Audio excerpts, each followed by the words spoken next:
Cara, agora eu me lembrei do Reinaldo Azevedo, velho. Verdade. Reinaldo O Azevedo, cenário é parecido, o chapéuzinho, é isso aí, cara. Só falta assinar uma coluna na Veja agora. Vamos demitir o Rodrigo Constantino, parece na Zero Hora, vou me colocar. Cara, botaram o Rodrigo Constantino 0 hora. O que é isso, né, cara? Bussunda, para, Bussunda. Tu não lia Zero Hora nos anos 90? Quem escrevia naquela coluna era o Olavo de Carvalho. Para. É? Verdade. Não, mas eu não li 0 hora nos anos 90, eu era criança nos anos 90. Ele postou um negócio, uma lembrança da Maria do Relento. Que a banda favorita dele é a Maria do Relento. Live da Maria do Relento, dia 31 agora. Aí depois não quer ter sido professor de metade das pessoas que estão economicamente ativas no país hoje. Tá, detalhe, olha a minha idade. Os caras da Maria do Relento vieram. Já estamos ao vivo. Os caras da Maria do Relento estavam falando comigo da live, pedindo para eu divulgar. E eu estava divulgando, mas porque eu conheço eles. Né? Tá bom. Eles foram meus alunos. Entendeu? Daqui a pouco vai aparecer assim, live do Alemão Ronaldo com o professor Bussunda, foi aluno do Bussunda, entendeu? Na época da Tara Natiriça. O Bussunda deu aula. Vander Wildner com uma dedicatória, o querido professor de história dele, Bussunda. Cara, o Frank Jorge, dei aula pro Frank Jorge. O Paulo Coelho vai vir falar alguma coisa aí, dizendo que ele foi parceiro, né? Mas ele largou porque o grande parceiro, na verdade, do amigo dele foi o Bussunda. Não foi Raul Seixas, não. Cara, eu não sei compartilhar aqui, ó. Não sei compartilhar. Tá, eu vou jogar no grupo ali o link para compartilhar. Tá, faz isso para nós aí que facilita. Não, agora eu consegui entrar aqui, ó. Uhum.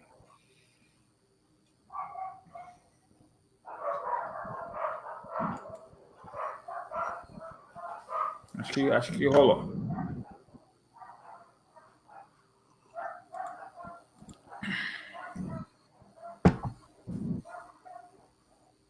Então, vocês não escutavam Maria do Relento? Só eu escutava? Só tu. Não, eu escutava, mas tem coisa que a gente não conta, né? Ah, tá.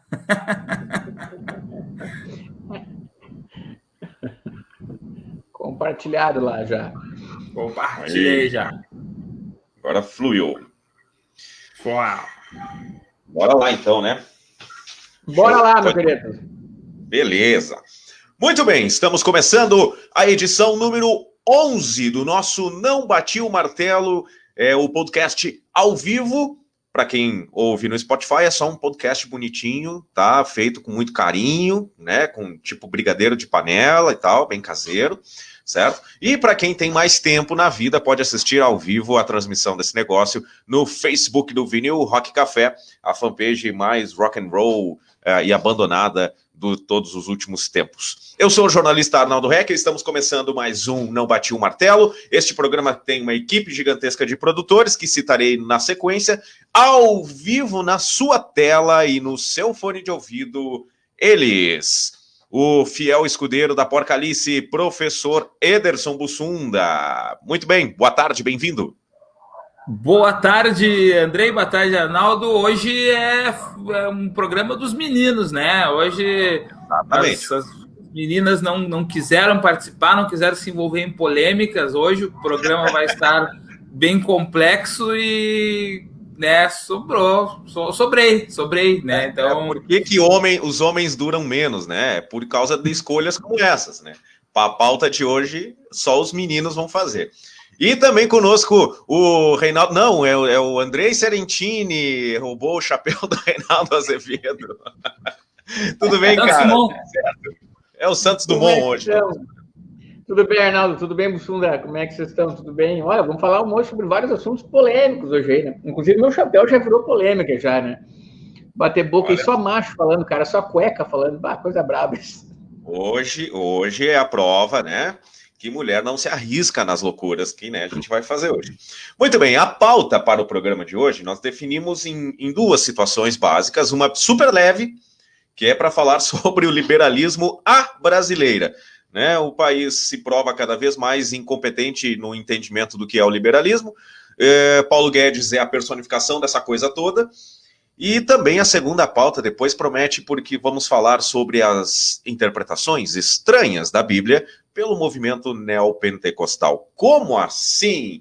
O Bussunda vai contar. Jesus Cristo era de esquerda? Bom, por hora, vamos falar sobre liberalismo. O Bussunda já ficou nervoso. Gente, cara, eu já falei em outros programas, o Brasil não nasceu para ser liberal, né? Adam Smith, que me perdoe, mas não é para o brasileiro essa parada toda aí. Como é que vocês estão vendo? Vamos começar ali com o Andrei. Como é que você vê esse negócio de ser liberal no Brasil? Bom, o Brasil, né, teve uma consequência liberal estranha até no Brasil, porque os monarquistas, na verdade, lutavam contra os liberais, né? Os liberais, na época, eram os esquerdistas, né? Vamos sentar nessa história aí, né?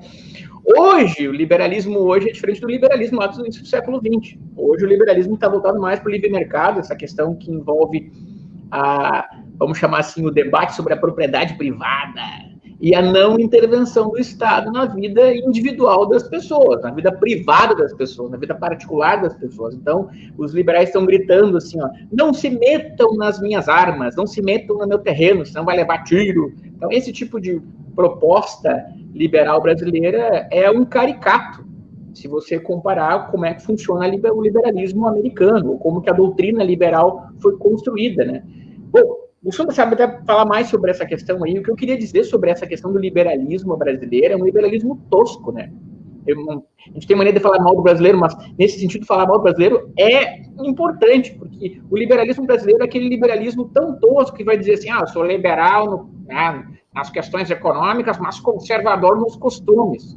Quem é o liberal? Essa é a pergunta que eu quero fazer já assim pro Andrei e já vai respingar lá no Bussunda esse negócio. Tem como ser liberal e conservador ao mesmo tempo? Porque a impressão, assim, por acepção, né, de definições e tal, o cara que é liberal, ele está mais afeito ao anarquismo do que ao conservadorismo. Como é que junta essas duas coisas aí? Cara, o saco de possibilidades do conservadorismo americano é absurdo. Tem até o paleoconservadorismo, né?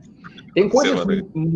Sim, tem coisas muito, assim, diversas no liberalismo. Mas o liberalismo brasileiro é o liberalismo, né, desse discurso furado que as pessoas dão. Primeira coisa que elas fazem quando precisam de auxílio porque estão quebradas, né, diz o discurso agora, né, a pandemia quebrou a minha empresa. Aí você vai lá e vai apelar para quem?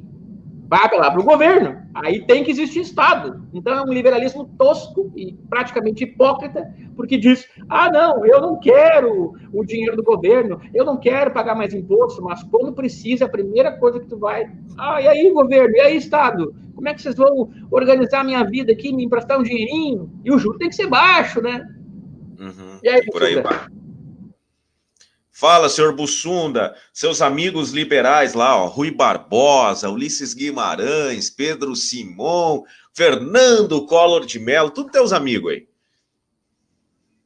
Tudo meus brother aí.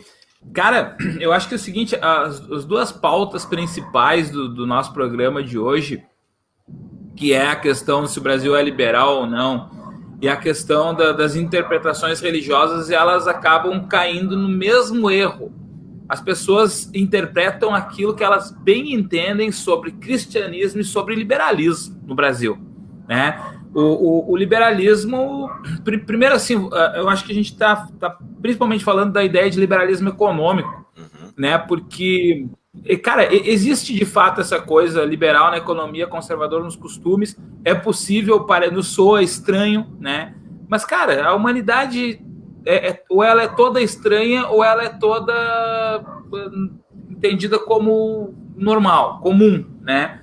Porque, cara, a gente tem essas diversidades e coisas, só que não existe nem coerência no liberalismo econômico, que é isso que vocês estavam falando.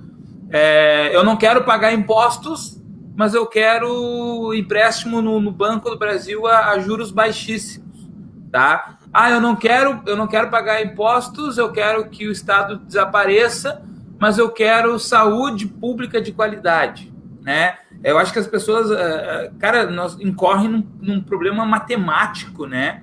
O Brasil nunca foi liberal, tá? O Brasil sempre teve um Estado muito atuante, desde o mercantilismo, desde o período colonial, onde é que ainda nem se falava em liberalismo, mas a gente tinha as práticas mercantilistas no Estado que ordena, que diz que tem que produzir isso ou aquilo, que, por exemplo, criou, né, foi o Estado português que criou a escravidão moderna. Basicamente foi o Estado português que criou a escravidão moderna, que os outros seguiram de exemplo depois, e transformou o Brasil na maior experiência lucrativa de escravidão da história da humanidade, mas foi via Estado.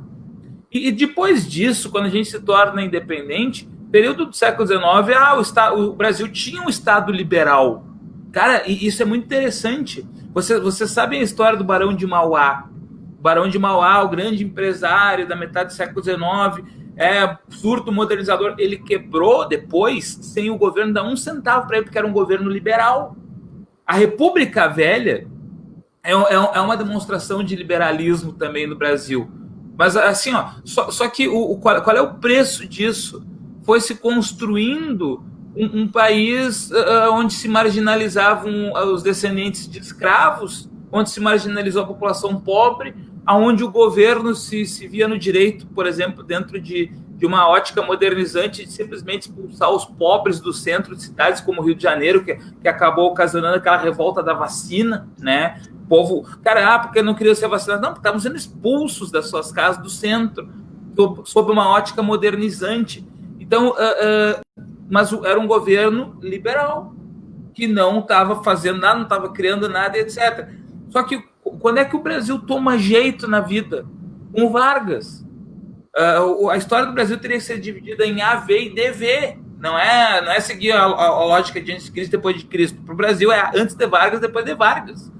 E o Vargas, gente, eu tenho N críticas ao Vargas, eu tenho N críticas a governos posteriores ao Vargas, mas assim, é questão de entendimento. O Vargas começou a estruturar o Brasil, criou, cara, a legislação trabalhista é antiliberal, é o governo dizendo que tu pode trabalhar 8 horas por dia, que tu tem que receber um salário mínimo, que tu tem que ter direito a férias, tu tem que ter direito a 13º, é o governo estabelecendo isso. Não é o livre mercado, não é o que Adam Smith chamou de o laissez-faire, o deixar e fazer. Isso é antiliberal. Laissez-faire. Posso falar a frase completa se tu quiser. Mas assim, Agora eu quero. A provocação foi feita. Só um pouquinho, tomar um gole d'água, então. Laissez-faire et laissez-passer, le monde va de lui-même. Deixar e fazer e deixar... deixar e fazer, deixar e passar, que o mundo vai por si mesmo, tá? Que na verdade, nem é do Smith essa frase, é do professor dele, do Quesné. Mas, enfim, cara, a ideia do laissez-faire, do livre mercado, cara, legislação trabalhista joga contra, sistema de previdência é contra, né? E cara, tá, mas tirando essas questões que repercutem no nível social, tá? Vamos separar como o presidente gosta de falar, a economia não pode parar, tá? Vamos separar a economia, então, da sociedade, tá? A sociedade e a economia. Tá, gente, a economia, e aí eu falo das empresas e tal, em que país que funcionou a economia sem o Estado? Olha só, vou dar 2 exemplos. Quando é que começou o processo de globalização e integração de mercado? Navegações. Quem é que bancou? O Estado português. Quando é que o capitalismo se impôs de uma forma bastante mais violenta até do que no período colonial ao mundo? Século XIX, imperialismo. Tá? Quem é que bancou? Os Estados. Porque partilhar a África, a partir da África lá o que é? Essa aqui é da Inglaterra, essa aqui é da França. Não diziam, essa aqui é da empresa A ou empresa B da Inglaterra e ali é da empresa C da França. Não. Inglaterra e França, o Estado Nacional tomado pela elite, como está até hoje, tá? E os Estados Nacionais do mundo ocidental tomados pela elite, como estão até hoje, que quando as grandes empresas vão quebrar, o que o Estado faz? mete dinheiro na economia. Quando a General Motors ia quebrar, o que o Obama fez lá nos Estados Unidos? Comprou 60% da Obama, da Ford, perdão, da GM, perdão. O Obama comprou 60% da GM.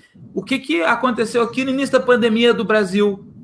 Mais de 1 trilhão para os bancos, tá? Para o sistema financeiro. Cara, essa ajuda para os bancos, isso não é liberalismo. Cara, o liberalismo deixa o laissez-faire, deixar fazer, né? Se a pandemia vai quebrar os bancos, problema dos bancos. Agora os caras me vêm com cara, isso me irrita um pouco. É um discurso. Na pandemia, o governo Trump não bloqueou várias coisas que passavam pelos Estados Unidos, eles compravam os negócios, o governo interviu nisso e não deixava. Estava vindo um carregamento de EPIs para o Brasil, inclusive, e da China, né, que era para os hospitais, passou, acho que não era EPI, era teste do Covid. Passou nos Estados Unidos, ele, não, fica aqui. Cara. Em outras condições, como os nossos amigos da área da física, química, nas condições normais de temperatura e pressão, cara, isso aí dá um baita enrosco, né? Mas nós estando numa posição subserviente aos Estados Unidos, ok, Trump, sorry, I love you, Trump. Desculpa por ter usado a sua rota, né? Praticamente isso. Cara, só que eu ouvi uma definição outro dia que eu achei muito, muito engraçada, que ela é bem simplista, assim, mas eu achei legal pelo seguinte, compara o anarquismo com o liberalismo, entendendo a ideia de que o anarquismo é o anárquico, né? Ele é o cara que ele entende, os dois entendem o arbítrio como a coisa mais importante, tanto o liberal quanto o anarquista. Eles entendem o arbítrio como seu valor moeda, vamos chamar assim. E aí a diferença é que o anarquista, ele enquanto estado individual, o limite dele está no outro estado, que é o outro indivíduo, totalmente independente. O liberal também se enxerga como um estado com todas as liberdades possíveis. A única diferença é que o liberal ele não enxerga o outro. Ele não enxerga o limite do outro. Cara, então, eu fiz aquela provocação no início, que eles são muito próximos, se for pensar assim, de uma maneira mais... fazendo diagramas do Bussunda na lousa. Assim. Eu acho que tem uma coisa, assim, desculpa me intrometer, mas eu acho que tem uma coisa, assim, que é muito interessante que eu li, eu me foge agora, acho que talvez seja do Mikhail Bakunin, essa definição da liberdade para o anarquista. Cara, porque na liberdade liberal, a liberdade é tratada mais ou menos como propriedade privada. Uhum. A minha liberdade vai até onde começa a tua. Só que analisa isso de um ponto de vista assim, materializando isso. A minha liberdade vai até onde começa a tua, é tipo uma propriedade. Pode ser que a minha propriedade seja maior que a do Andrei, né? E aí os anarquistas, o Bakunin, coloca assim, a minha liberdade só existe quando existe a liberdade de todos. E é bem isso que tu colocou. Tu olha para o todo, não olha para o indivíduo se sentindo junto com outros indivíduos.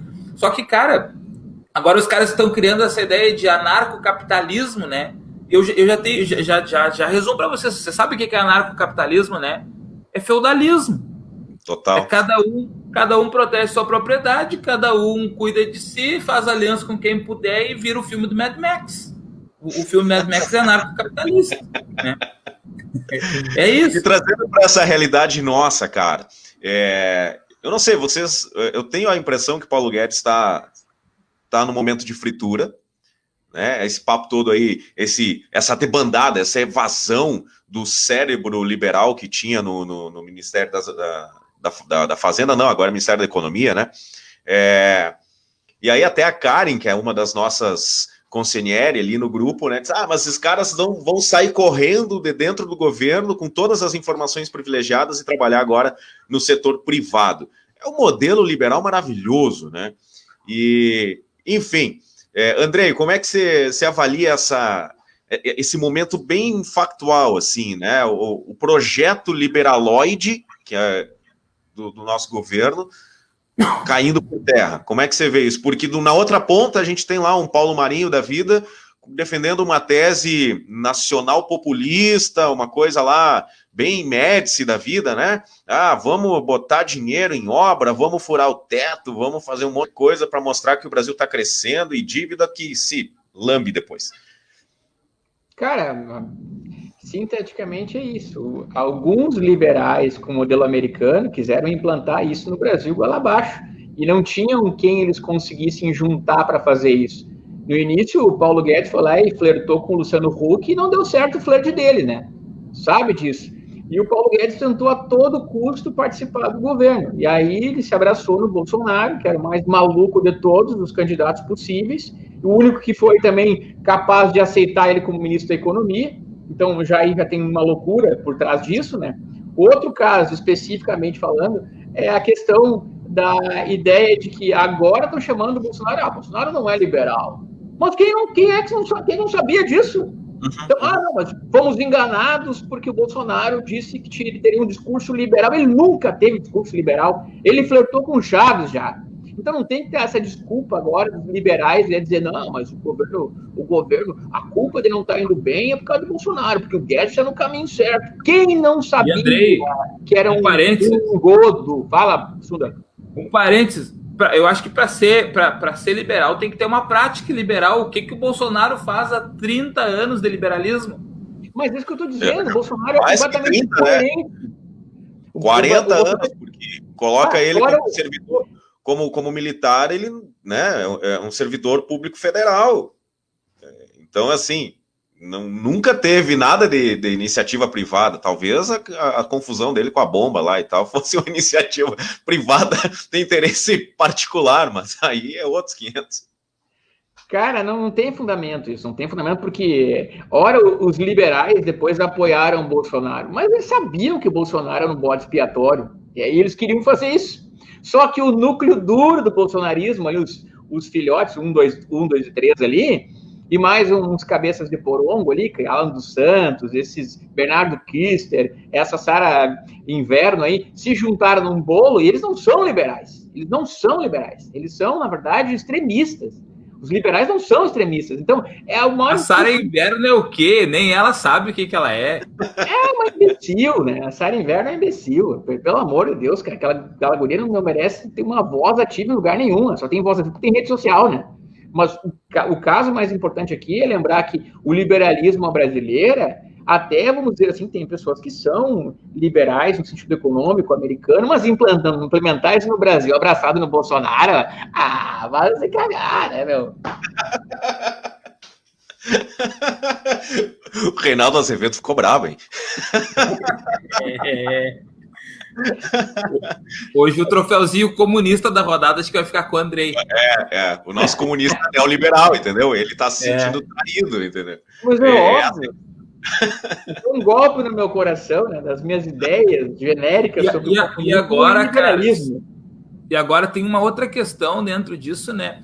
Que é um governo que inclusive montou uma secretaria da desestatização, não privatizou nada, o secretário pediu demissão esses dias porque ele é um ideólogo liberal, né? E que tem pessoas que apoiam esse governo, como o Luciano Hang, que passa criticando o Estado, mas 40 empréstimos do BNDES, eu não estou criticando, ele pode isso, cara, é um direito dele e de todo empresário recorrer ao BNDES. A incoerência, né? Estou criticando a incoerência dele, porque são aquelas pessoas assim, cara, parece que a gente está formando aquilo que assim, aos meus amigos tudo, aos meus inimigos nada. Porque o Estado, para essas pessoas, do grupo, daquele núcleo, ele deve servir. E aí o presidente deu aumento e benefícios aos militares, por exemplo, porque ele é do grupo militares e ele quer, o Bolsonaro ele quer o aplauso dos militares. E o Bolsonaro não tem o aplauso dos militares, né? Como a gente já comentou, Arnaldo. Os estrelados do Brasil não aplaudem o Bolsonaro. O Estado Maior ativa tem muita restrição, muita cautela com essa pauta. Hein? Cara, e aí a gente tem que entender, porque assim, para ti ser da alta patente militar, não é qualquer bobalhão que vira da alta patente militar. E aí esses caras são caras estudados, são caras... Cara, assim, eu posso ter críticas a exército, a tudo, mas assim, a gente tem que entender. Os caras que estão lá em cima não são crianças, não são bobos. Então são pessoas com visão estratégica e tal, e eles enxergam que o Bolsonaro não tem... Cara, o Bolsonaro não pode simbolizar as Forças Armadas. O dano tem sido maior nessa coisa de colar o governo, em especial o Exército, né? O dano ele tem, o dano à imagem tem sido bem complicado, porque, vamos lá, nas pesquisas, sei lá, de quantos anos aí, as Forças Armadas sempre estiveram no top 3 ali das instituições mais confiáveis e respeitadas e tal. E toda essa bagunça, e toda essa bateção de cabeça, querendo ou não, vai colando ali. E essa presença em massa, né, de militares da reserva, claro, tem umas duas figuras ali que flertaram com aquela confusão institucional de estar na ativa e ocupando o cargo no governo e tal, o próprio Pazuello, né, foi um caso mais recente, e o Ramos também, o general Ramos. Enfim, então isso acaba gerando um problema de imagem e tal, e pelas minhas fontes, assim, ó, o oficialato, o Estado-Maior da ativa não compactua com isso, não concorda com isso, porque faz mal, é ruim até para as coisas que precisam ser feitas. Eu só queria voltar nessa questão do Luciano Hang, Bussunda, porque assim, não é nesse governo, né? Ele volta naquilo que vocês dois falaram lá no começo. O brasileiro não entende as coisas e interpreta conforme o seu interesse. Porque vamos lá, os grandes empresários têm esse papo amarelo aí sobre ser liberal, bababá. Só que vamos lá, Joesley Batista, JBS, né? Nossa, tinha um braço do frigorífico dentro do governo Lula, se for parar para pensar, do governo Temer também, depois, né? As empreiteiras, cara, né, veio à tona um setor específico para lidar com o governo e tal. Então, e aí se você pega qualquer um desses caras, eles vão ter um discurso liberal, vão defender a iniciativa privada, independente, livre, o caramba 4. Mas olha no que virou. Então não é o Luciano Hang, é o Brasil, a nossa sociedade tem uma deficiência interpretativa das coisas que é absurda, assim. E eu vou dizer uma coisa que eu penso que é o seguinte, ó, a gente se ilude ao pensar que a política domina a economia. E, na verdade, ao contrário, é a economia que domina a política. Se o Bolsonaro está presidente, é porque o grande empresariado, porque o sistema financeiro, etc., querem que ele esteja presidente. Tá? E aí o que acontece é o seguinte, esses caras querem que ele faça um discurso, que ele flexibilize, que ele reduza impostos, etc., mas, ao mesmo tempo, eles querem o BNDES. Ao mesmo tempo, eles querem esses benefícios. Então, é um falso liberalismo. E é um falso liberalismo porque, assim, um país como o Brasil é estruturado, de volta ao Vargas, que eu falei antes, estruturado a partir do Vargas no Estado. A educação, a saúde são públicas, são dever do Estado em nosso país. A segurança também é. Veja os Estados Unidos. Os Estados Unidos não têm saúde pública. Não tem um sistema universal de saúde lá. E lá é um Estado, em tese, mais liberal que o Brasil, só que mesmo assim a gente está falando. Lá o Trump tem feito um monte de medidas que são iliberais. Aquela mesada, né, a Bolsa Covid, não me lembro o nome, nada, de $1.200 para os trabalhadores que... Não, e tu sabe qual que é o maior empregador? Sabe qual que é o maior empregador dos Estados Unidos? O Estado, através das Forças Armadas. Sim. Né? Então é um Estado super... Claro. Diga, André. A questão que tu está falando aí do liberalismo americano, como a gente define o governo Trump, ele é um comunitarista de direita. Tá? Não é tem que lembrar disso, que o comunitarismo de direita significa fortalecer os interesses internos da forma que for, por isso o dinheiro específico para as empresas. Então, esse comunitarismo é aceitável dentro de um republicanismo de direita.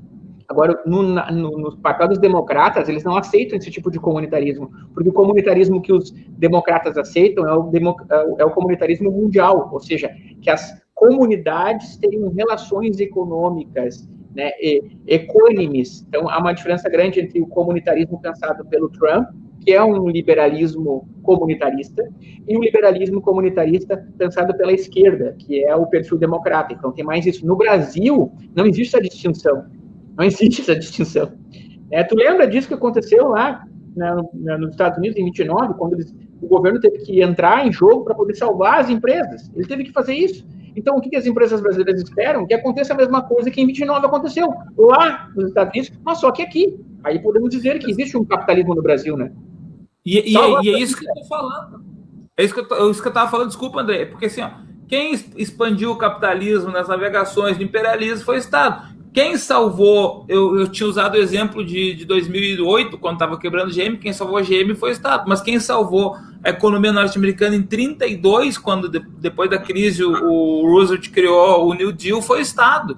E quem hoje, de novo, está salvando os Estados Unidos, porque ele está em derrocada econômica, é o Estado. E principalmente porque ele está vendo que quem mais cresce na economia é quem é regulamentado pelo Estado, que é a China. Então, assim, ó, e aí também a gente tem isso, né, que me surge agora. A gente tem essa outra referência. Pô, o mundo capitalista em crise e a China em crescimento. Mesmo em meio às dificuldades da pandemia e tal, podem mudar um pouco esse cenário, mas a China criou um projeto há 5 anos chamado Made in China 2025. Quer dizer, ela queria, não sei se vai conseguir, até 2025 ter o maior PIB do mundo, mas é ação de Estado planejando. Mas a China tem um perfil duplo, né? A economia capitalista radical, ou seja, eles querem botar o preço mais barato de tudo, eles vão concorrer com os americanos, sem condições de bater vários preços americanos, mas ao mesmo tempo na sociedade, no social eles se comportam com aquele perfil socialista clássico. Então, no social é um perfil, na economia é outro perfil. Então, esse monstro ideológico que é a China assusta até os americanos, né? Só que a gente tem uma ideia bem abstrata de como funciona a China, porque a gente acha que o mercado chinês interno está se debruçando e esperando que as grandes empresas, as grandes multinacionais venham servi-los, e né, eles seriam subservientes a esse mercado internacional, e na verdade é o contrário, que a gente vê lá em Pequim, em Xangai, é as grandes empresas pedindo pelo amor de Mao Tse Tung que vocês consumam os nossos produtos. É uma inversão completa das coisas. Aqui a gente vê, vamos lá, uma certa arrogância da Apple, por exemplo, para usar um exemplo, né, no mercado latino. Ah, nossa, eu comprar um Apple aqui, é motivo de grife para o latino. Na China é o contrário. A Apple, por favor, compre esse negócio, né? Então, o negócio é um pouco diferente. A Karen aqui apareceu e aí ela vai ficar braba comigo, porque... Sabe por que o modelo liberal não funciona no Brasil? Nem vai funcionar? Por causa do livrinho que a Karen adora de ler, chamado Constituição da República Federativa do Brasil. Não vai funcionar, porque o modelo de negócio que a Constituição Brasileira de 88 criou, chamado político de carreira, impede qualquer possibilidade liberal no Brasil. Porque existe um modelo de negócio muito bem resolvido, que são verbas parlamentares, tá? É um congresso que não deixa passar as coisas, é tudo truncado, e ninguém, cara, quem é que vai votar para ter um projeto liberal? Vamos lá, vamos tentar pensar a favor da ideia do Chicago Boy. Vamos tentar pensar assim, somos todos Chicago Boys agora, né? Quem é que vai conseguir aprovar todos esses negócios de privatização e tudo mais? Não vai rolar. Por quê? Porque quanto mais eu perco o Estado, menor são as possibilidades de verba que eu tenho para voltar lá na minha cidadezinha, na minha micro-região e dar uma de galo cinza lá, porque eu consegui verba para a UPA daqui, para a escolinha de não sei o que e tal. Eu deixo de ser um capitão do mato, né? Eu deixo de ser uma capitania, um capitão hereditário lá e tal, daquelas micro-regiões. Porque hoje a gente vê o seguinte, os deputados, eu estou falando de deputados federais, né? A atitude, a ação deles, fazendo a ponte Brasília e a sua região de voto, é como se eles fossem das capitanias hereditárias, os donos da região. Eles agem como donos do poder e do dinheiro, porque sei lá, 20, 30 prefeitos os bajulando, né? A sociedade inteira desesperada, pedindo, esmilinguido, uma pedacinho de verba aqui, acolá. Esses caras são os que vão aprovar qualquer tipo de projeto liberaloide. Não vai rolar. Então, assim, o Brasil não foi feito. A Constituição não permite que o Brasil seja liberal, porque esse modelo de negócio que cria 500 e cacetada deputados a cada 4 anos para fazer esse tipo de trabalho não vai permitir. Acho que podemos ir para a próxima pauta ou vocês vão arredondar o que a Karen está colocando? Eu vou colocar os comentários. Eu preciso arredondar aqui, ó. É o seguinte, ó. Eu acho que o Brasil não é fruto. Cara, eu tenho uma discordância de ti, Arnaldo. Opa, pode? Deve. Eu acho que o Brasil não é fruto da Constituição e sim a Constituição é fruto do Brasil. Eu acho que essas estruturas são muito arcaicas, né? Do Brasil ter uma visão de um Estado forte, etc. E a Constituição ela vem disso, desde uma visão absolutista que teve sobre a colônia até uma visão de império ou até o que o Vargas criou. Só que, ao mesmo tempo, essa Constituição recente, agora de 88, ela é muito inspirada na França, tá aí a Karen, né, que tá nos comentários hoje no chat aí. A nossa Constituição ela traz muito de uma tentativa do welfare state europeu, inspirado na Constituição francesa, aonde que daí tu cria essa coisa que eu falei da saúde e da educação pública. Saúde, educação e segurança são obrigatoriedades do Estado.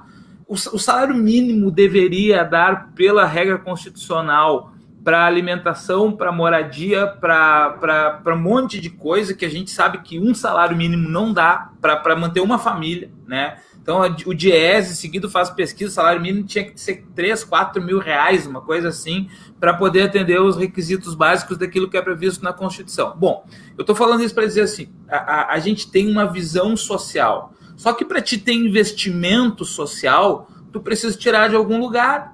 E aí existe um sistema tributário também, que é muito questionado no Brasil e que as pessoas não entendem isso. Né? Para a gente atender 75% da população no sistema de saúde público, a gente precisa de algum dinheiro para meter nesse sistema de saúde público. Então tem que ter imposto. Eu concordo contigo com isso. Nessa parte eu concordo contigo. E aí tem uma ponderação que alguns amigos que moram nos Estados Unidos fazem quando eu defendo o SUS, né? Eu digo, o SUS é um negócio a ser defendido e tal. E aí eles criticam porque estão morando lá, né? E aí eles dizem assim, mas é que o modelo de tributação no Brasil é regressivo. Eles vêm com esse papo, né, do regressivo, que deveria ser progressivo e tal. Às vezes eu até concordo, assim, mas eu acho que esse é um problema que a gente precisa falar. Eu acho que o modelo tributário, ele tá no cerne disso do Estado. E, cara, agora, por exemplo, o discurso do Guedes está demonizando o funcionalismo público. Cara, mais de 50% do funcionalismo ganha menos de 3 mil por mês. E a maioria dos funcionários são professores de Estado, professores de município. É bolha. Trabalhador. É a bolha. Sabe qual é? A bolha dele? A bolha dele é o plano piloto em Brasília. Mas eu não acho que não acho que isso seja uma bolha, acho que isso é uma questão de mau caratismo. Quando ontem eu escutei o deputado federal do Rio Grande do Sul, que, cara, me apavora a política. O Bibo Nunes é deputado federal pelo Rio Grande do Sul.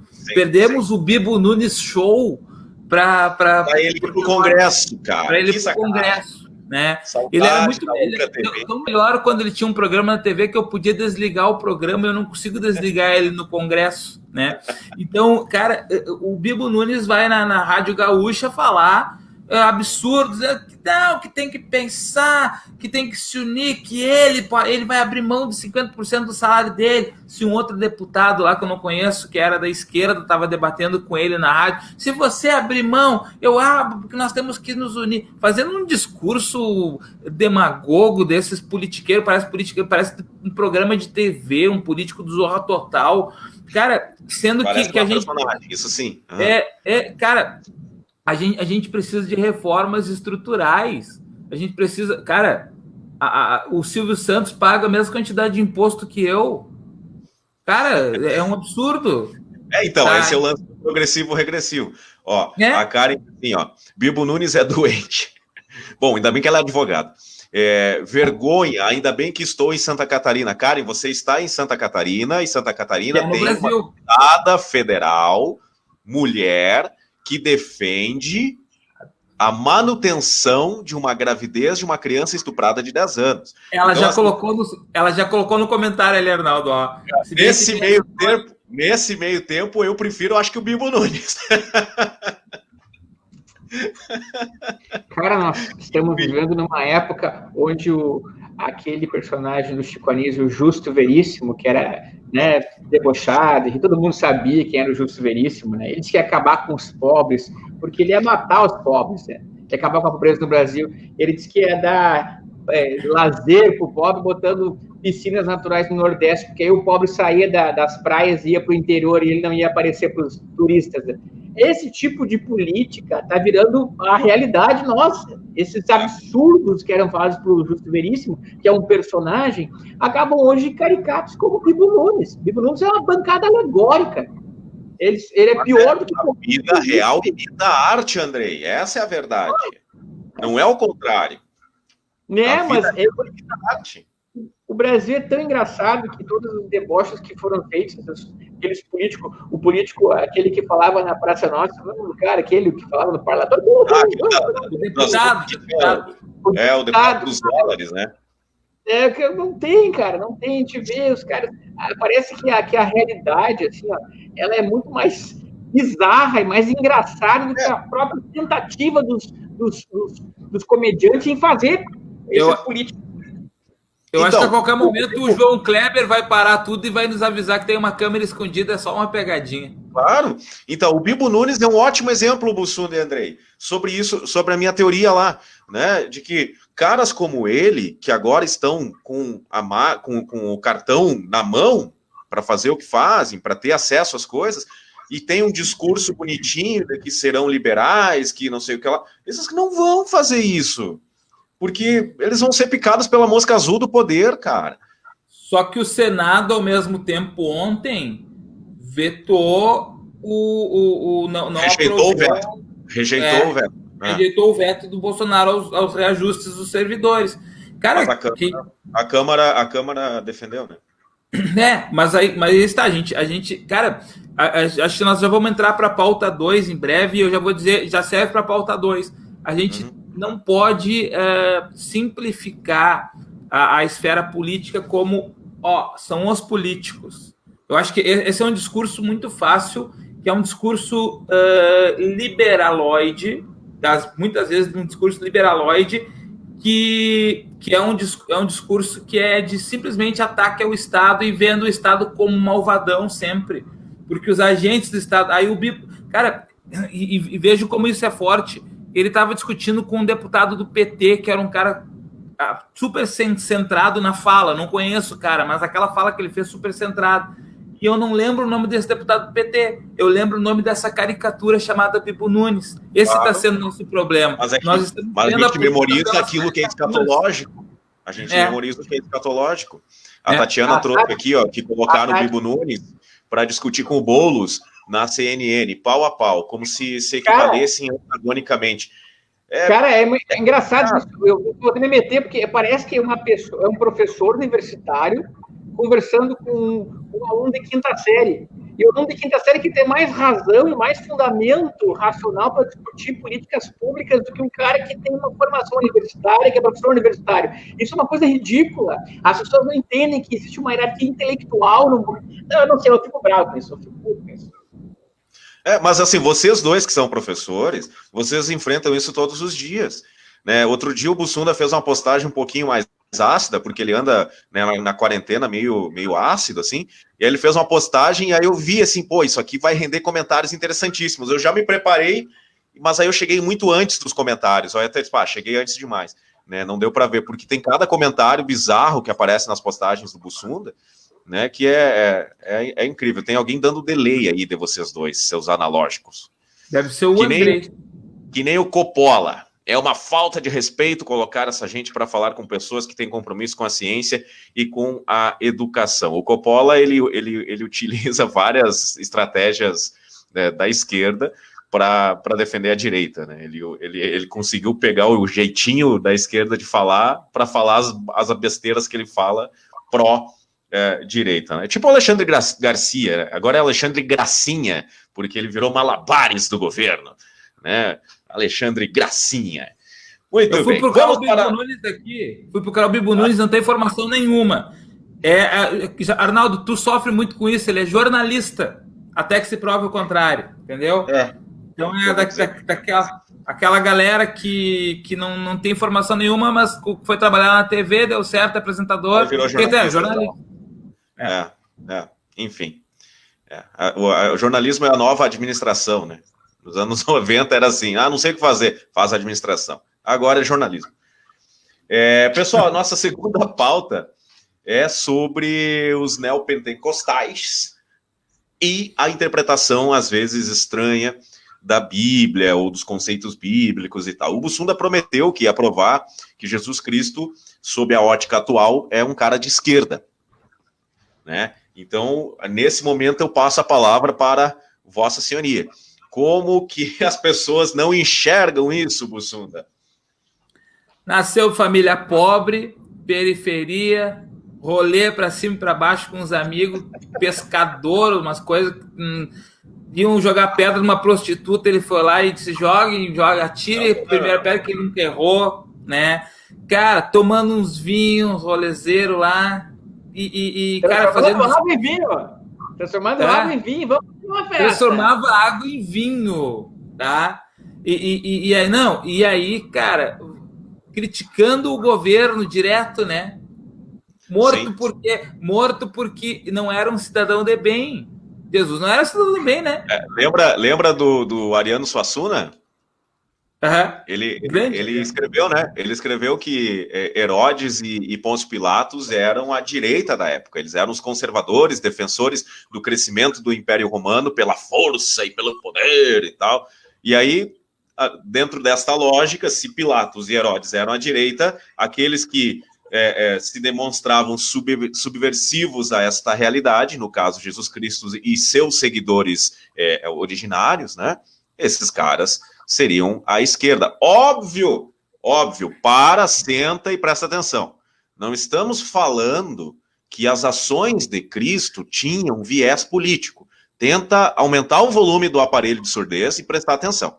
Não tem nada a ver com isso.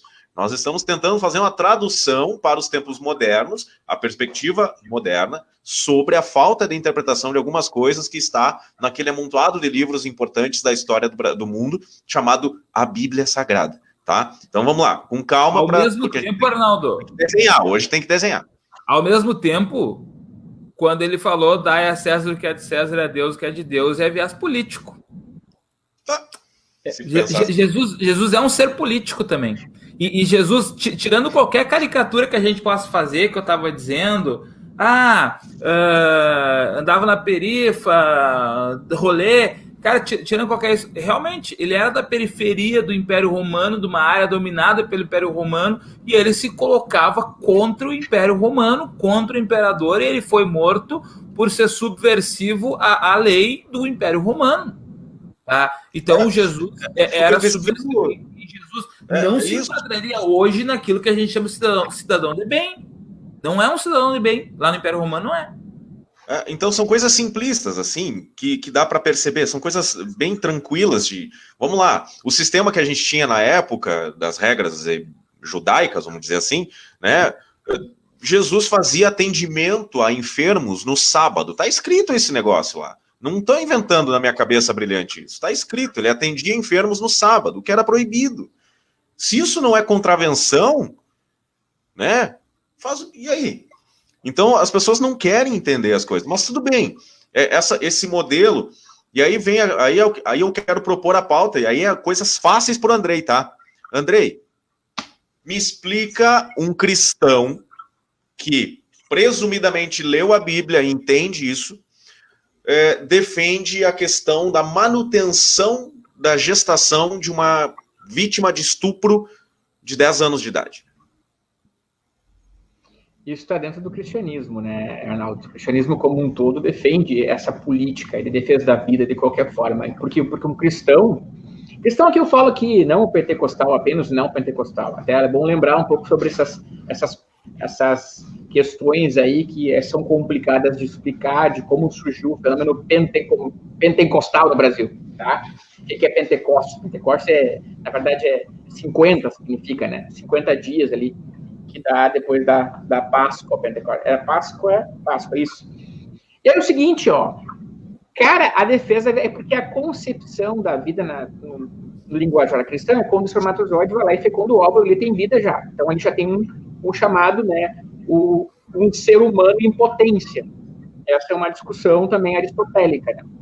Então, um ser humano em potência significa que, enfim, você está cortando, né, amputando a potência humana do espermatozoide que fecundou um óvulo. Então, ali já tem vida para um cristão. Por esse motivo, você não pode sacrificar uma vida em detrimento de um bem menor, no caso, que seria o trauma que essa guria de 10 anos teria. Então, teologicamente, seria essa explicação. Agora, o fato de você chegar e querer forçar a menina, ou seja, dar ordens à menina, dizer o que é certo e o que é errado para ela, você está extrapolando a esfera religiosa, está chegando, ou seja, você está querendo que a pessoa pense como você.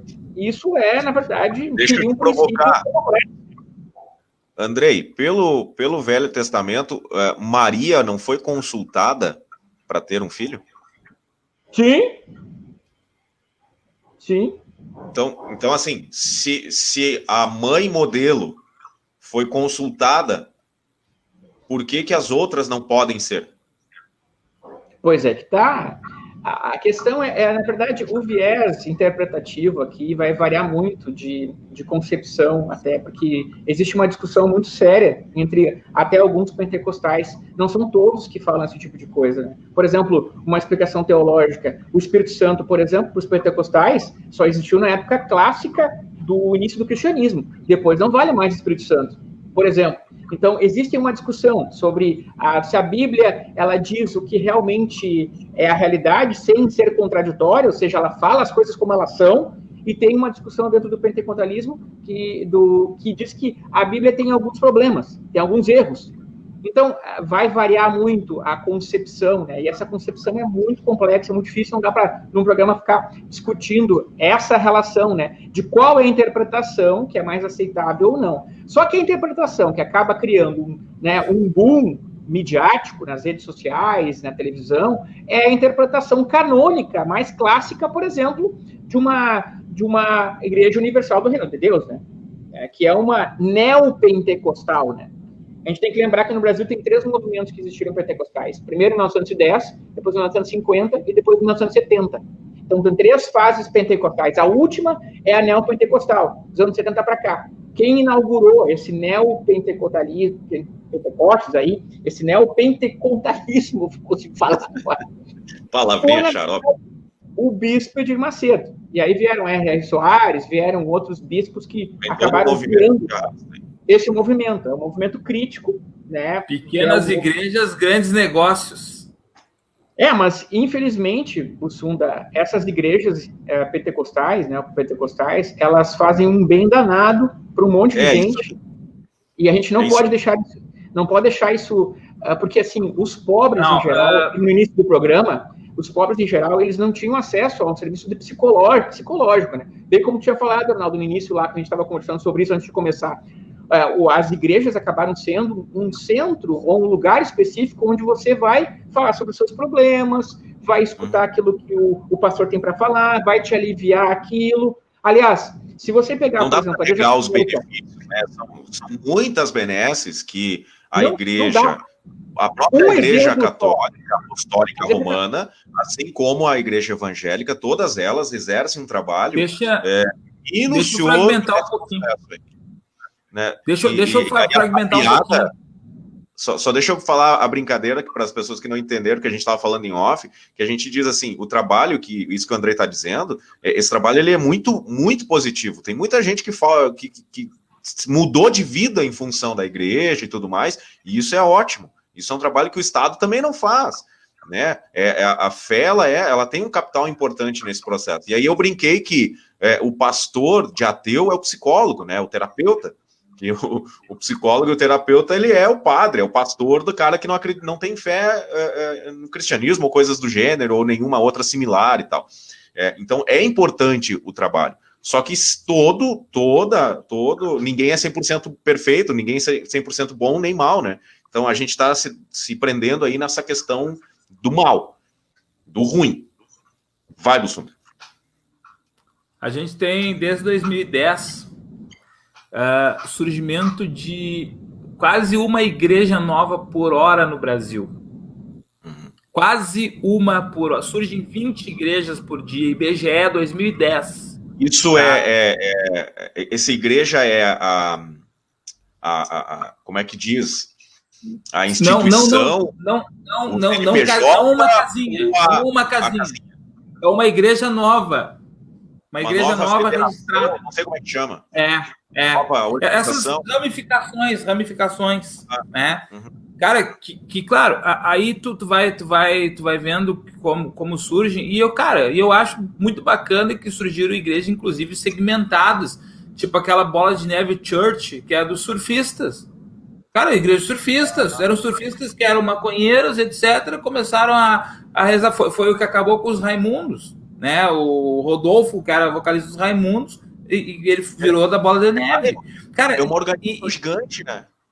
Não, e o Rodolfo, ele é um excelente músico, ele faz música de muito boa qualidade, de louvor, e, cara, e ele ajuda, e etc, e, cara, e como vocês falaram, só que assim, ó, o que eu tava lançando nesse número é assim, ó, como é que a gente vai mensurar quem é quem? Porque o que o Andrei tava falando, Andrei, é justamente daquilo que muita gente fala e que o Arnaldo complementou.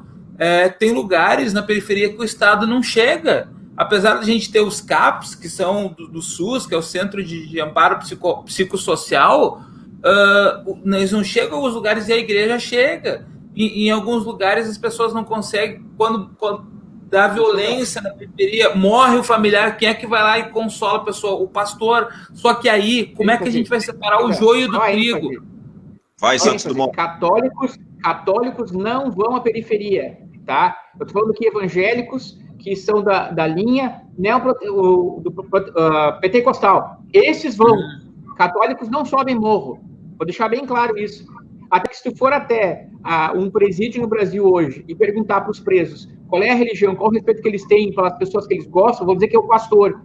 Então, é lá que chegam, porque esses caras, eles são perdoados pelos pecados deles, né, na concepção pentecostal, neopentecostal, e eles acabam criando um bem-estar para a família como um todo e defendendo essas igrejas dentro dos morros, o que não acontece com os católicos. Então, isso tem que deixar uma coisa bem clara. O catolicismo ele é criticado desde o século XVI justamente por isso, né? Por estar fechado, por ser... O catolicismo ele é quase que, digamos assim, é quase com um academicismo religioso, né? Ele se separa da sociedade. Não é o que eu estou dizendo. Eu estou dizendo que não existe mais capelas católicas em presídios. Existem só lugares para os protestantes neopentecostais. Não existe espaço para católicos dentro da igreja, das penitenciárias. Eu estou querendo dizer isso. Antes tinha. Não existe por oferta ou por demanda? Que tá. Não tem oferta, não tem quem vá lá fazer isso. Quem é que faz isso? Da onde é que vem? Onde é que nasce o crime, na verdade, no Brasil? Onde é que esses crimes pequenos que são cometidos pelas periferias, pelas pessoas agentes da periferia, onde está sentada, né, o pentecostalismo? Essas pessoas vão para a cadeia e propagam o pentecostalismo lá. Quando um pastor vai lá, eles defendem o pastor. Agora, igreja católica, o padre não vai até a periferia verificar como são as pessoas. É isso que eu estou querendo dizer. Antigamente, a igreja católica tinha um papel importante nas periferias, hoje não tem mais. Interessante, Andrei, porque eu não tenho esse dado que tu está falando. Eu realmente não conheço isso. Eu tô questionando de forma geral as igrejas neopentecostais por algumas interpretações que, cara, é brincadeira, mas aquela reportagem que eu mandei para vocês no grupo do pastor que interpretou a Bíblia, que era para adulterar a mulher do próximo. E ele manteve um caso extra com o pastor de uma igreja X dessas neopentecostais, casado, com a fiel lá casada. e ele interpretou que era para ele adulterar a mulher do próximo. E ele teve um caso extraconjugal com a aquiescência, com a autorização do marido. Cara, isso é um demonstrativo daquilo que o Thomas More... adúltera, com acento bem claro ali, né? Estava escrito adúltera e ele leu adultera. Mulher adúltera. E ele interpretou receber a mulher e adulterar. É diferente. A mulher do amigo e adúltera. E ele... A mulher do amigo e adultera. Né? Ele foi lá e adulterou. Foi lá e... Cara, Thomas More, no século XVI, falou uma coisa. Thomas More. Cara, ele era crítico da reforma, tá? Católico. Problema de agora é que cada rapaz ou rapariga pensa que pode pegar e ler a Bíblia e saber a verdade de Deus, tá? Cara, eu concordo com a reforma, eu concordo com a liberdade religiosa, só que gerou esses problemas. As pessoas interpretam o que é. Aí criam teologia da prosperidade, né? Culto com 38 pastores para salvar sua empresa, sendo que o Arnaldo, a gente estava falando antes. Como é que está lá escrito em Mateus, Arnaldo? Está escrito que é mais fácil um camelo passar pelo buraco de uma agulha do que um rico entrar no reino de Deus. Mateus 19, 24. Deixa eu falar para vocês, eu era para ter sido pastor luterano, né? Vocês não sabem disso, eu era para ter sido pastor luterano. Minha mãe padre. Eu era para ter sido padre. E eu até... Tem nos Estados Unidos a Church of Elvis, já ouviu falar? Já ouviu falar? Entra na internet, Church of Elvis. Você podia ser pastor lá, na igreja de Elvis. Cara, a minha irmã e meu cunhado casaram nos Estados Unidos e o pastor foi o Elvis, né? É real. Então, cara, mas assim, ó, o que acontece é o seguinte, ó, essas interpretações todas, elas abrem margem para muita coisa, e aí que geram, inclusive, a incoerência. Eu queria falar justamente disso, da N interpretações, e a gente brinca, mas, pô, um pastor de uma igreja que talvez seja só aquela igreja, talvez nem tenha ramificações, ele vai lá e faz sexo com uma fiel que era casada porque ele interpretou que na Bíblia que ele tinha que transformar a mulher em adúltera. Cara, e assim, ó, só que isso gera uma incoerência. É uma coisa que eu tomo muito cuidado, que eu sei que vocês também tomam. A gente tenta ser coerente no que faz, no que fala, né? Principalmente a nossa fala, né? Eu muito pela compreensão da história que eu tenho que dar sempre em aula e tal, eu tento ser coerente, ter um fio, né, condutor de todo o meu raciocínio. Cara, as pessoas lendo uma parte aqui, outra ali, e pegando um ponto aqui e outro acolá, elas são incoerentes. E aí o nosso cristianismo, ele é incoerente. A ponto de, por exemplo, você ir condenar a menina que vai ter um bebê fruto de um estupro, mas não a ponto de condenar no mesmo nível o estuprador. Que a origem de tudo estava... Peraí, tá? Tu está falando cristianismo. O cristianismo está interpretando como uma instituição. O cristianismo não é instituição. Não, eu estou interpretando alguns cristãos, desculpa, Andrei, alguns cristãos. Mas o cristianismo de forma... Primeiro, Andrei, o cristianismo de forma geral, ele é sincrético, tá? Então, se tu vai defender uma religião pura, defende, mas depois defende a religião pura que tu quer defender. É a questão da religiosidade que eu estou falando aqui. O cristianismo como religião... Não, mas defende a religião pura, tá defendendo uma religião pura. Ninguém falou religião pura. Vou dizer, o cristianismo é incoerente. Lida com isso. Não é incoerente. Não é incoerente. É incoerente são as pessoas que interpretam isso, não o cristianismo. Aí que tá, essa é a questão. Então, Andrei, tava com saudade do nosso amigo, apareceu. Grande abraço, William César Calon, nós estávamos com saudade de você aqui. Ele apareceu porque deu treta, né? Andrei, qual dessas 20 igrejas por dia nova que nasce que ela é coerente e qual que é incoerente? Primeiro ponto, Bussunda. Dentro do protestantismo existem várias referências a igrejas que têm um objetivo com o seu pastor e fazem um curso de teologia e um curso de filosofia para ter o acesso, na verdade, a uma interpretação bíblica. Eles estudam, na verdade, hermenêutica bíblica. que é, na verdade, um recurso fundamental para um pastor. Agora, tem várias igrejas neopentecostais que não estão ligando para isso. Simplesmente a pessoa faz um curso de 3 meses da Bíblia com um pastor qualquer, e passa a falar possibilidades de salvação. Então, é nesse sentido que existe uma incoerência comum. Assim como tu dá a voz ao Bibo Nunes. Dá a voz ao Bibo Nunes e dá a voz ao Boulos, por exemplo. Andrei, o cristianismo...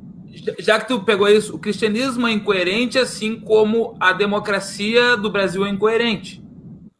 Não existe, mas é que tá, meu querido. Mas o que é coerente? Tá querendo uma coisa pura. Bussunda e Andrei, me diga alguma profissão, ação ou qualquer coisa do gênero que seja 100% coerente. Mas aí que tá... Não, só um computador pode ser coerente. Só um computador pode ser coerente. É matemática. Só se for algo binário. Mas claro, Arnaldo, eu não sei o que o Andrei tomou depois do almoço dele, que ele está defendendo coesão numa coisa que não tem coesão, numa coisa que é fragmentada, numa coisa que é extremamente ramificada, que coloca sob um guarda-chuva interpretações. Está confundindo religiosidade com religião, Bussunda. Está confundindo. Está chamando cristianismo de religião. Aí a incoerência acontece. Agora, a religiosidade é particular de cada um. Não existe incoerência, ou não se pede incoerência nisso. O cristianismo é uma religião ou uma religiosidade, Andrei? Não existe religião, cristianismo. Tá? É uma religiosidade, é uma forma de pensar, é uma filosofia de vida. Agora, não tem a ver com... Porque quando você quer racionalizar um princípio religioso, você cai em 2 problemas. Primeiro, porque você está, na verdade, tentando fazer algo que não é possível, porque é uma questão de crença pessoal, particular. Você não quer que as pessoas sejam racionais como uma máquina é, porque elas não podem ser. E existe essa perspectiva. Você não consegue compreender as crenças das pessoas. Crença não tem que ser coerente ou não coerente. Elas só existem. Mas Andrei, essa ideia de... Eu concordo sobe a pergunta aí do Paulo Manuel para o Andrei, por favor. Vamos lá. O Paulo, como você desconecta os dogmas da religião com as pessoas que as pregam? Indo na linha do Bussunda, seria o mesmo que afirmar que liberalismo econômico é incoerente pelos seus autores. Então. Aí que tá. Boa distinção. Boa distinção. Ele está falando ali de dogmas da religião. Como é que o cristianismo pessoal, particular, com religiosidade, vai ser dogmático? Mas, Andrei, olha só. Quando a gente está falando de cristianismo aqui, a gente está falando de... Cara, eu uso isso seguidamente de exemplo. O cristianismo é como se fosse um clube. Tem regra.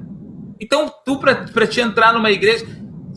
Cara, se uma igreja vinculada ao cristianismo tem lá... Escuta o que eu tô falando para depois tu dizer. Tu nem sabe o que eu tô dizendo, rapaz. É um clube, tem regra. Não pode entrar sem camiseta no clube. Ok? Cara, aí vamos pegar o próprio catolicismo, né? Que é a maior das igrejas dessas todas, né? Ainda hoje. Cara, tem regra. Cara, só que as pessoas não cumprem as regras.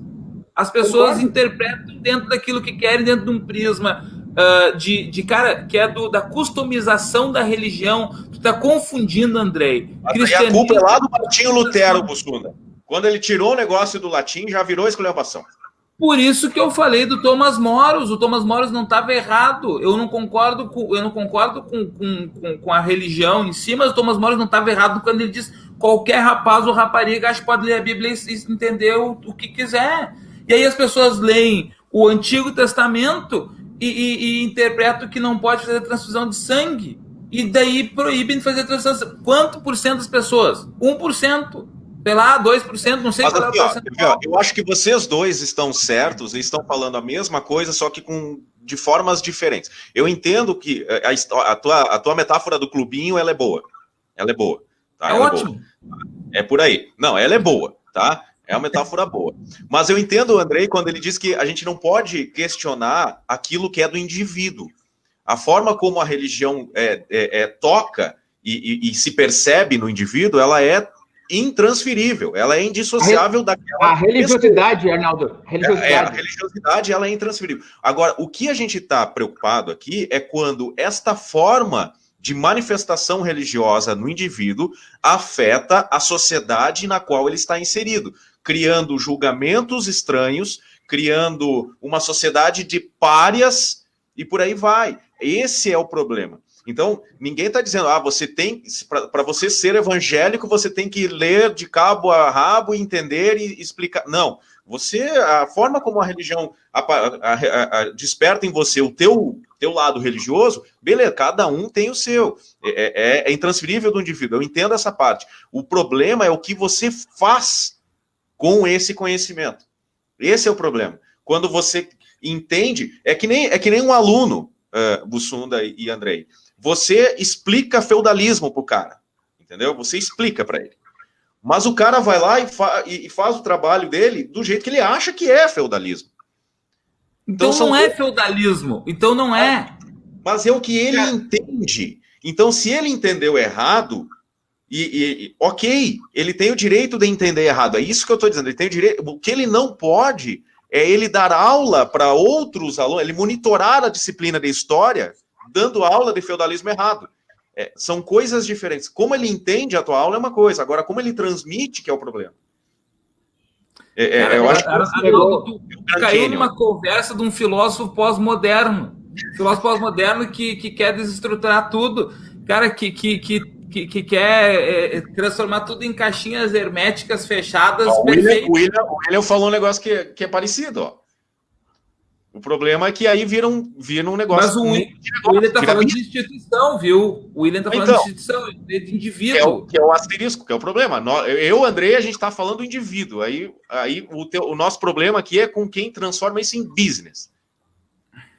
Cara, mas é que tá, ó. É que mesmo assim, mesmo institucionalmente falando, por que tem tanta... Cara, vamos pegar exemplo.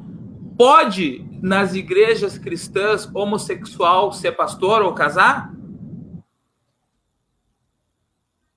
Pode, depende de qual igreja. Tem uma igreja em São Paulo que pode. Depende da igreja cristã, tem, é verdade. Tem uma igreja que pode. Então, dentro dessa guarda-chuva que a gente chama de cristianismo, tem incoerência, porque para uma pode, para outra não pode. Porque em cima da mesma lei. O cristianismo nunca pediu coerência, essa é a questão, Bussunda. Cara, existe um livro de discutido. Você não Tomás de Aquino discutindo. Não existe um livro de regras, Andrei. Não existe um livro de regras. Não existe livro de regras. Não existe. A Bíblia, meu querido, olha só. A Bíblia, ela foi juntada por pessoas que disseram assim, isso é o cristianismo. É isso que eu estou falando. Essa incoerência, na verdade, só vem porque pessoas do século III depois de Cristo juntaram livros que disseram que o cristianismo vem dali. É isso que eu estou querendo dizer. O Andrei pautou muito bem que crenças não são certas e erradas, são simplesmente crenças e ponto. Mas a linha tênue disso é que as crenças são os indutores das nossas ações. Por isso, se difunda na tese do Bussunda adjetivando o cristianismo. Quem mais aqui? Paulo me orgulha, esse Paulo é um filósofo. Mas e a pauta sobre a religião acusar a criança violentada de assassina? Como uma religião coloca uma vida em potência acima de uma vida já atualizada, que já passou da potência... Vou deixar para o Andrei explicar isso daí. Vamos lá, Andrei. Eu acho que daí não é a religião. E explica dentro dessa tua visão pós-moderna fundamentalismo também. Explica. Tá, mas a Tati está certa. A Tati está completamente certa. Ela fez uma pergunta, ela não fez uma afirmação para estar certa, ela fez uma pergunta rápida. O Bussunda tá brabo, ele quer me acusar, ele quer ganhar, ele quer gritar agora. É assim que ele é. Schopenhauer. Fala agora! Schopenhauer, eu sei coisa da vida privada aí, daqui a pouco eu vou de homem. Cara, primeira coisa, a Tati é uma filósofa, professora universitária, uma grande amiga de faculdade, ela está falando aqui uma coisa que ela conhece muito bem, então eu concordo com ela, não é possível uma religião pautar uma possível vida, uma vida em potência, uma vida em ática de uma criança. Concordo com isso. Não é possível isso, a gente aceitar esse tipo de pauta religiosa acima da lei, ou passar por cima da lei para isso acontecer. Eu concordo em número e gênero e grau com essa relação. A vida da criança de 10 anos é muito mais importante do que aquela proto-criança que está lá, tá? Nesse sentido. Tá, Bussunda? Acho que é isso. Fala, André. Fala. Tá, cara, Não, ele tá bravo. Ele ficou magoarinho agora. Ele ficou magoarinho. Cara, não, é que assim, ó, eu queria sair um pouco desse aspecto, assim, ó. Primeiro porque, assim, ó, eu tava falando dessa incoerência, né, que existe dentro daquilo que a gente enxerga, né, como uma religião ou como várias religiões, para pegar um dado das eleições de 2018, tá?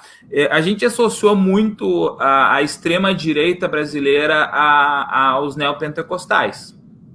Pelo menos isso eu posso dizer, Andrei. Tá. Assim, ó. Não, vou pedir autorização, vou mandar a pauta do processo para o Andrei aprovar. Tá. Começou Andrei Bauman. Assim, ó. Gente, mas aí é o seguinte, ó, olha o dado aqui de 2018, tá? 42 milhões de evangélicos no Brasil, tá? 20 milhões votaram no Bolsonaro, 10 milhões no Haddad. Cara, não, a gente está sempre associando os evangélicos, em especial os neopentecostais, à extrema-direita, tá? 20 para Bolsonaro, 10 para Haddad. Então, cara, a gente também tem... mais 10 perdido ainda. É que eu não... tem mais 12 ali no meio. Cabo Daciolo, evangélico. Claro, Marina Silva... Sobre essa questão da Marina lá, eu li muitas vezes, em várias postagens de ícones dessa ideia de manutenção daquela gestação e tudo mais, eu vi muita gente escrevendo e falando e se posicionando, sou cristão e não concordo. Que é exatamente esse ponto, talvez. Né? Então, me pareceu quase que muito forte esse movimento contrário àquele movimento fundamentalista que foi para frente do hospital e tudo mais. Sabe? Eu acho que existe um meio de campo aí. E aí o problema está naquilo que eu falei. As pessoas podem entender desse jeito. Podem. E assim, ó, volta lá para a ideia de arbítrio. Tá? Eu não posso interferir na vida do outro assim. E a questão que eu ia falar do fundamentalismo, né? Que é uma questão que certamente o professor Andrei ele não deve trabalhar com isso dentro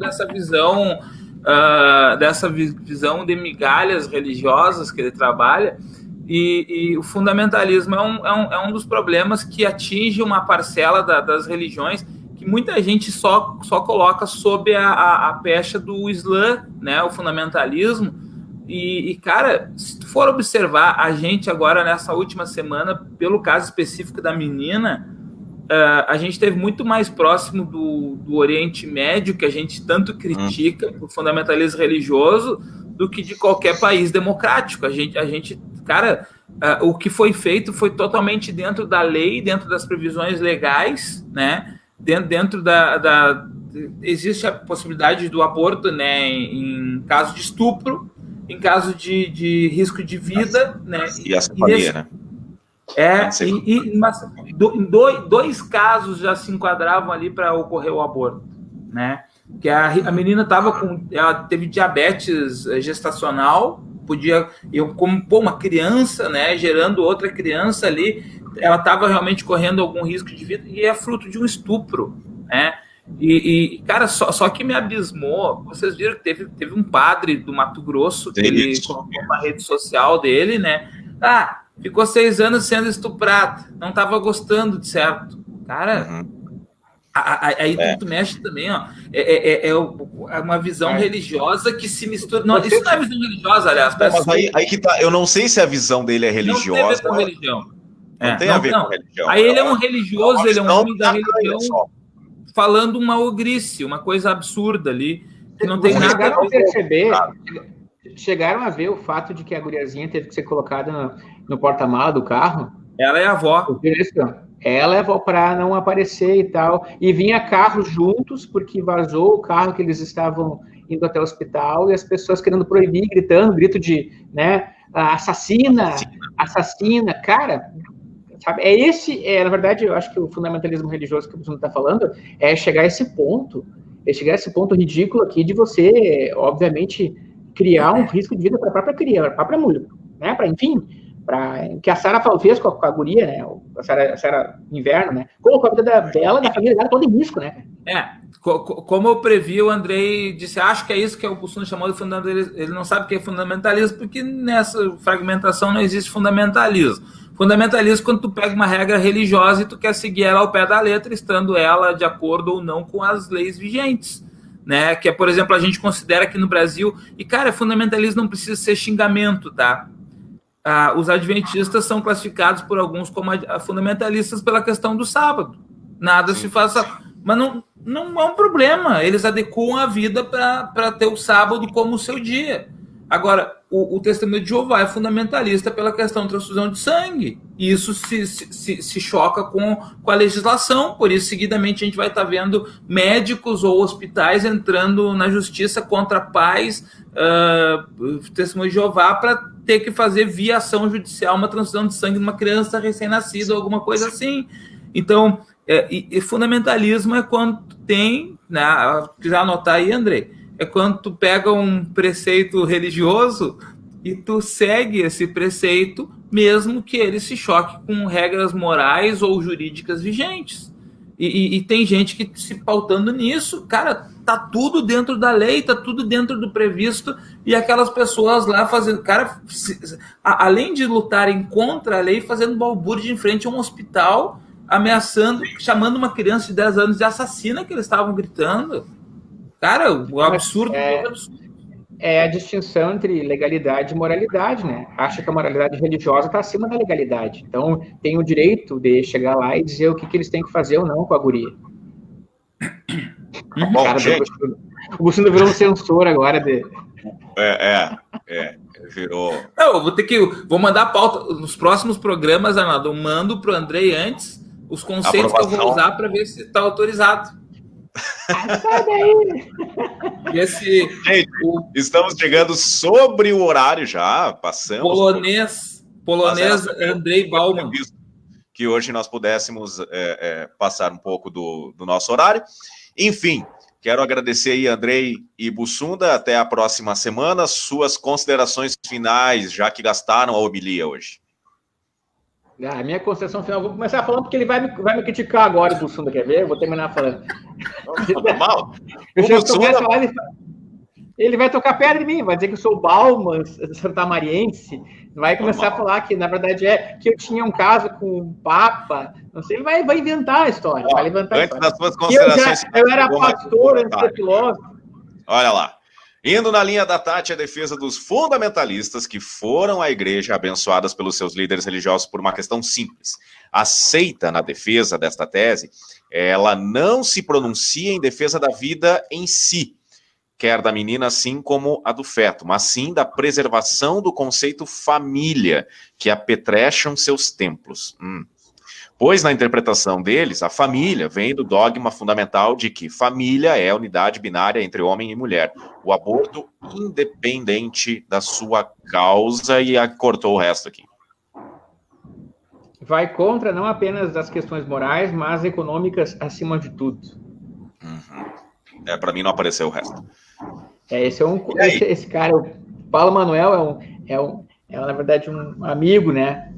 Um amigo que, enfim, estuda economia na Federal, e ele está aqui mostrando para a gente seus dotes intelectuais, justificando o fato da família. É o Andrei do podcast. O Paulo Manuel é uma excelente pessoa, cara. Podia colocar o Paulo Manuel e tirar o Andrei. Mas, cara, não, sério, agora, uma próxima pauta, trazer o Paulo para falar com a gente sobre a questão africana, porque ele nasceu no continente africano e vive em Santa Maria. Isso é uma coisa interessante para ser falado. Esse cara é muito bom. Boa. Nasceu em Angola. Ao vivo, então. Paulo Manuel, angolano. Tá, participar aí. Semana que vem a gente arranja um espaço aí para trazer os seus conhecimentos, emprestar um pouco do seu tempo para a gente aí. Se tiver afim, já aceita ao vivo agora. Vai, Andrei, suas considerações finais, daqui a pouco está na hora do almoço do Bussunda, ele fica mais nervoso aí. 2 conclusões. Tá, olha, primeiro item que a gente discutiu. Primeiro, o liberalismo brasileiro é uma piada. Segundo, o Bussunda está errado. Ponto. Podia cortar agora a transmissão. Ó a cara, ó a cara. Ó a cara dele. Eu falo agora, eu falo. Vai. Posso falar, Andrei? Posso, né? Não, acho que sobre o programa de hoje, cara, foi... O Andrei faz dias que ele queria ter uma treta comigo, ele não conseguia. A gente gravou um programa lá do Papo Filó que ele queria discutir sobre política e se perdeu e no fim não discutiu na gravação. E hoje ele conseguiu, de uma forma artificial, né, dentro de uma visão nababesca sobre religião e religiosidade, negou sincretismo, não acredita em fundamentalismo e criou um neo-religioso, sei lá, uma neoteologia a quarta onda pentecostal. Eu acho, tá? Cara, é o individualismo anarco, a religiosidade anarcocapitalista do Andrei. Cada um tem a sua. O Paulo aceitou. Aí, Paulo. Boa. Já gostei da pauta, hein? Então, semana que vem já sabemos. Teremos a estrela móvel Paulo Manuel. Muito bem. Aí depois o Andrei se... O Andrei não vem semana que vem, dele. O Andrei se incumbe de passar os dados ali do grupo e tal pro Paulo. O Andrei não precisa vir, Andrei. Vai, Bussunda, termina a tua linha de raciocínio, hein, homem? Não, era isso. Era simplista, assim. Não, a minha conclusão é, quando o Andrei vier, me avisa que eu não venho. Gente, um abraço a todos vocês aí, gente, que nos acompanha. A gente volta aí tirando. Cara, e agora falando bem sério, para quem não conhece, eu e o Andrei, a gente é amigo de longa data, a gente passa tretando e tá tudo bem, tá? Mas ele não tem razão. Valeu, pessoal, um grande abraço, valeu Bussunda, valeu Andrei. Para você que acompanhou aqui ao vivo a transmissão do Não Bati o Martelo, muitíssimo obrigado. Na sequência, estará disponível em áudio no podcast no Spotify, só procurar lá por Não Bati o Martelo. E na semana que vem, sempre na sexta-feira, transmissão ao vivo, na faixa da 1 hora, depende da participação gourmet dos integrantes deste grupo. E agradecimento também às meninas que declinaram de participar deste programa de gladiadores nesta sexta-feira, né? A Karen Machado, que está no departamento médico ainda. Temos a Ana Paula Dé de Castro e a Ananda Miller, que literalmente está no departamento médico sem dentes hoje, né? Hoje ela está sem dentes, ela não tinha condições de participar. Vou trocar a chapa. É velha, né, cara? Fazer o quê? Eu disse que ia dar ruim aquele negócio lá de abrir litrão de polar com o dente, ia dar ruim. Eu falei. Foi trocar ponte. Aqui, Do grupo aqui foi a minha aluna mais velha, a Ana. Com certeza, é a mais velha. Então, é impressionante. Gente, um grande abraço. Tchau.